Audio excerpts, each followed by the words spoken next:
Do you ever dream about being a teammate with Michael? Or was it not something that you... It would have been amazing, but on the other hand, the problem was always, first of all, there was never really opportunity, and second, one of us would have always lost, and I don't know whether that would have been good from a marketing point of view or from a relation point of view between brothers, but going back, it would have been amazing to share a season together. Although I have to say, it was always very open. I knew what he was doing, he knew what I was doing, and it was always good to be able to talk to somebody that you could trust on, because I have to say, I didn't like my teammates, never, except Jensen, I have to say. He was a relatively easy guy, but on the other hand, I was difficult for my teammates too, because I didn't want any conversation other than setup work we had to do with the engineers. So, because that was separate for me, and teammate was always the first one to be beaten. But saying that, I think you always also, you wanted the best out of the drivers. And Frank Williams' style, although he isn't around, he also wanted the drivers to be in a fight to each other, because he thought then they achieve more for his team. I don't know, you worked for him also. I don't know what your feeling was on that.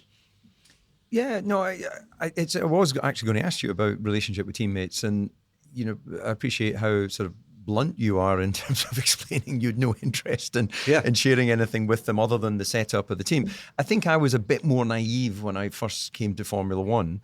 You're from a town or a city. I'm from a village, so it took me a while to actually adapt to understanding what being in a team was. So yeah, I had fallouts with all my teammates at some point over the course of, and it's just when you're focused on trying to achieve for yourself, it's a very selfish world, isn't it? Being a driver, you just think me. You want the latest engine, you want the new tires. Your teammate is almost an inconvenience to the team's focus of delivering for you. So it is a tricky one.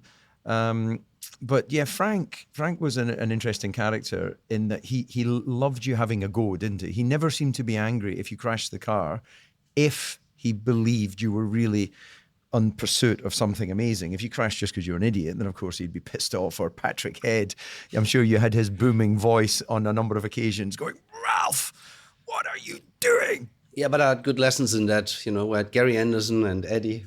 So I that was not a problem for me.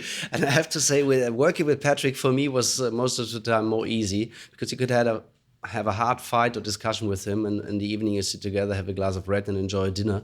He was different character, but it was good working with him. And Frank, as you said, he would call you every evening to know what the car felt like in testing. And if you'd done less than 110 laps, he would be asking why, what was the problem? Why didn't you do enough laps? Would you have liked to have driven with Coulthard? Would you have liked Coulthard to be your teammate? Could you have easily blown him off, so to speak? Sorry. What a question. I know.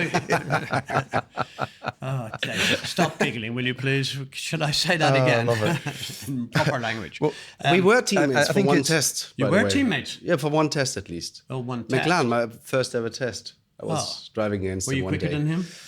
Yeah. Sure. Of course, yeah. No one Why was he much quicker than you, David? Huh? In testing, I was a world champion. It was in racing, unfortunately, I wasn't so good.